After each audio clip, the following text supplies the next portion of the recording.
And his challenge and question goes to Dr. Ali.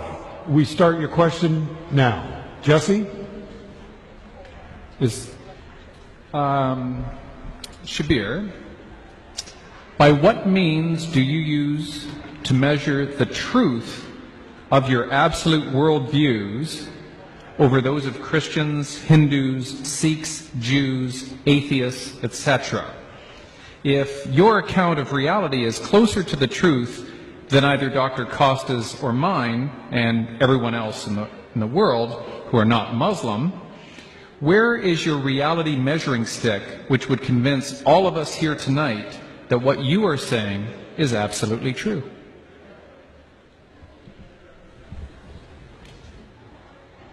You can also come here, please. Yeah. Thank you for that question, Dr. DiCarlo. I wouldn't answer from the point of view of absolute truth, but I would answer from the point of view of my own relative experience. Like all of us, I have a certain history. I've been educated in a certain way. I've been brought up in a certain way. I've had certain experiences in life that have led me to where I am now and what I believe now.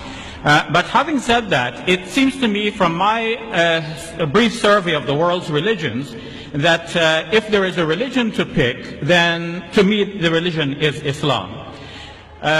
Going outside of the religious sphere and to think about atheism and other non-beliefs that are out there, or non-theistic beliefs that are out there, again I believe that Islam makes sense. Some of the problems Dr. DiCarlo mentioned here today with regards to belief in God, knowledge of God and His omnipotence, His benevolence and so on, I do not see these to be problems in the Islamic conception of faith in God.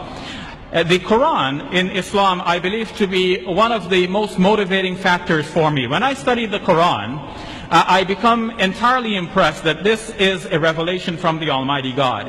One of the things that confirm this for me in modern times is noticing that there are certain mathematical patterns in the Quran that go beyond the mere meaning of the text. And this is a modern discovery. Prior to the age of the computer, we were not able to do these studies on the computer. Some people have done studies like this with regards to the Bible. There was Ivan Panin, and more recently Michael Drosnin and Jeffrey Satinover.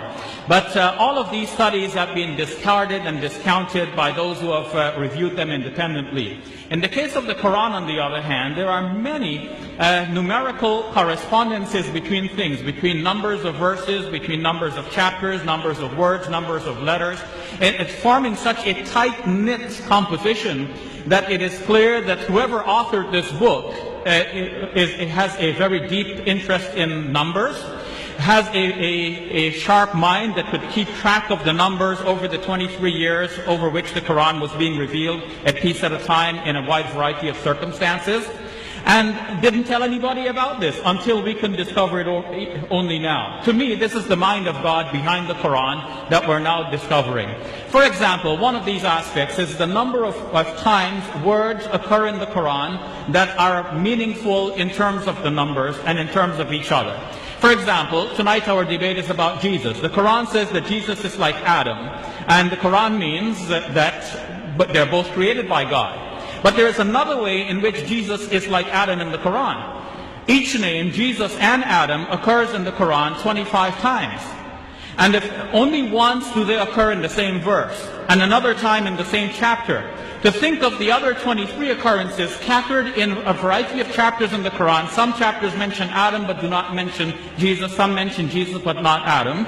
And to keep count of the Prophet now reciting a piece at a time over 23 years in a variety of circumstances, how does he remember how many times he said Adam and how many times he said Jesus? More than this, the Quran mentions man, rajul, 24 times, and imra, a woman, also 24 times. The Quran mentions Satan, an angel. Satan 68 times, angel 68 times as well. The Quran contrasts this life with the life hereafter. Dunya in the Quran occurs 115 times. Akhirah, the life hereafter, also 115 times. What accounts for this phenomenon? what are the chances that you pick up a book, any book, and you ask yourself, how many times does this book mention the word day? Now, any book will tell you that there are 365 and a quarter days in a year. Now, and every child almost knows that. But what are the chances that the book mentions the word day exactly 365 times? The chance is very remote. The Quran does precisely that. If one were to count the word yawm in Arabic without any suffixes in the Quran, it occurs exactly 365 times. This is one part of a larger phenomenon in which we see that the Quran measures things. Things are measured in the Quran, and the Quran actually draws attention to this. The last verse of the 72nd chapter says that God has measured everything numerically.